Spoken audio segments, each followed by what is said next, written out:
What I can say is we've made a definite step, a step in our understanding and the deployment of what we put on track.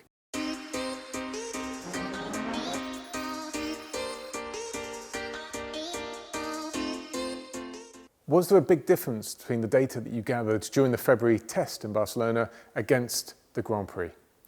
The answer is yes, and I'll try and break down the different elements of those. The first is temperatures. We were seeing 36 to 37 degrees ambient during the race weekend. The track somewhere in the mid-40s.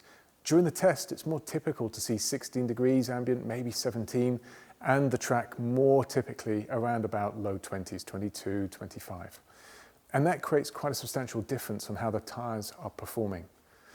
Generally, you go quicker in the cooler conditions. One, the tyres are in a slightly better window, but also when you're at cooler temperatures, the air's denser, the power is slightly higher as a result of it, and you generate slightly more downforce. But the other difference is during the test, for example, we used the C5 compound, the softened compound of the Pirelli range. During the race weekend, that was a C3. So you've got 2 steps of compound there as well for most of the cars on what they were doing. The difference also is that during the test, you have very little of these compounds available to you. You're not doing a full qualifying program. You're perhaps just doing 1 or 2 fast laps. And during the race weekend, again, you have a qualifying where you have sufficient amounts of tyres. In our case as well, but in most competitors' case, the car is completely different. So ours visually was just a completely different car. The bodywork had changed. We had updated the car for Bahrain. But that applies to our competitors as well. For the most part, everyone has been evolving and changing their cars. And that's one of the beauties of Formula One. Your car is rarely the same 1 week to the next. You're continuously updating it, changing it, learning from the experiences that you've gathered across the previous race weekend. And as a result of that, what you learnt in February is going to be very different to a car that you're racing in May. What had been the original strategy for Lewis starting on that medium tyre? As you're aware, in 2022, the rules have changed, and now teams have a free choice of what tyre they want to start the race on, so soft, medium or hard. We'd expected most of the top 10 to start the race on the soft tyre. And in the case of Lewis, he was behind both Red Bulls and both Ferraris.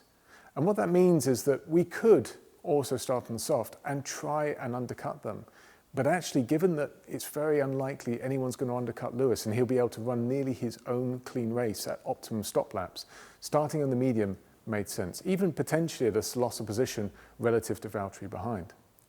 What it means is that whilst others may put themselves onto quite a compromised 2-stop ahead or even force themselves onto a 3-stop, in the case of Lewis, we just focus on our stints. And towards the end of the race, he can come back on most likely the soft tyre against teams ahead that will be running out of tyres.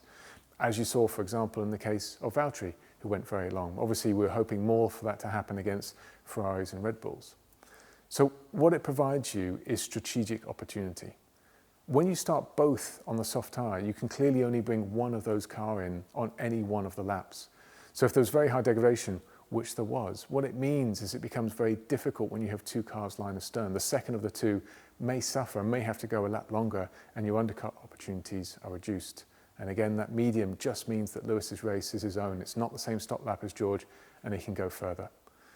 Where it would have ended up, it's difficult to tell, but with his car pace and the fact he could have run his strategy, definitely a podium was in order. Did Lewis have damage after his lap 1 collision with Magnussen? There was damage in as much as there was a puncture, so obviously the tyre had failed, but the aerodynamic structures were fine. The front wing was fine, the floor was fine, the rear wing was fine. And once we were able to bring Lewis back into the pits and change to another set of tyres, his pace, as you saw, was very, very strong. In fact, for a lot of the race, he was just the fastest car. How did George manage to fend off Verstappen for so many laps? George did an incredible job at defending. He really was very, very good at both under braking, but also really just positioned the car where it needed to be.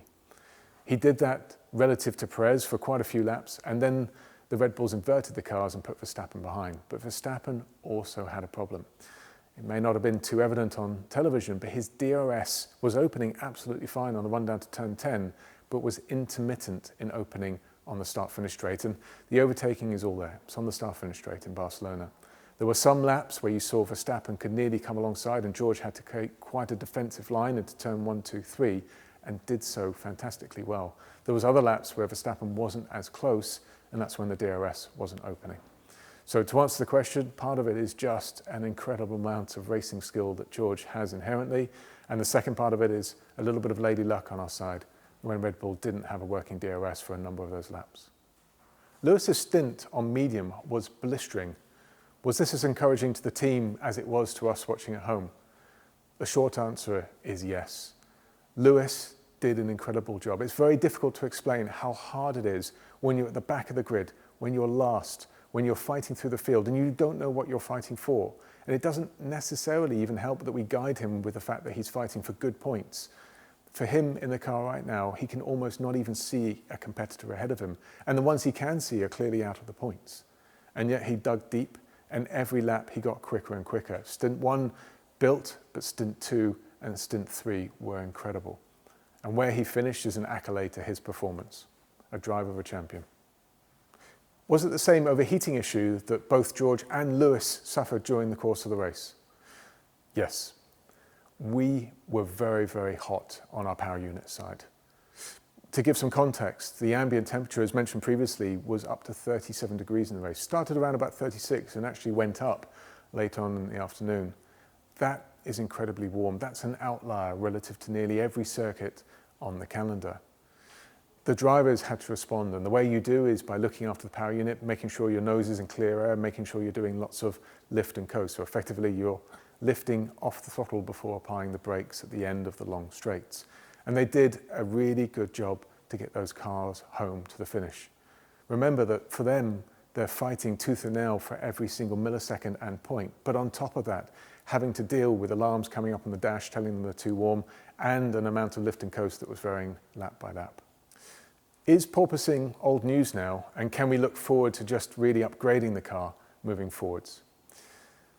We've had one race out of 6 where the car has been well behaved. It was a car that really was a proper racing car for once. We could set it up, we could tune it, we could play around with the settings, and it would respond in a way that was predictable. And the same couldn't be said for the car that we had for the first 5 races of the season. However, we have to temper our expectations. It's one track, and a track that has suited our car for many years prior to this one. There's a lot for us to understand and learn.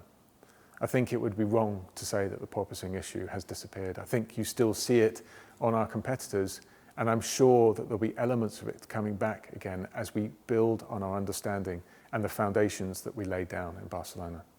What I can say is we've made a definite step, a step in our understanding and the deployment of what we put on track. And we can build on that, and not the same as could be said for the first 5 races with the car that we had there. We will move forward from where we are now, but it will be a journey. It's not going to happen overnight. And we've got difficult tracks coming up. We've got Monaco and Baku, which will throw up their own challenges and surprises. The difference now, though, is we have a car that's within touching distance of the front, and a car that we can fight for a championship with.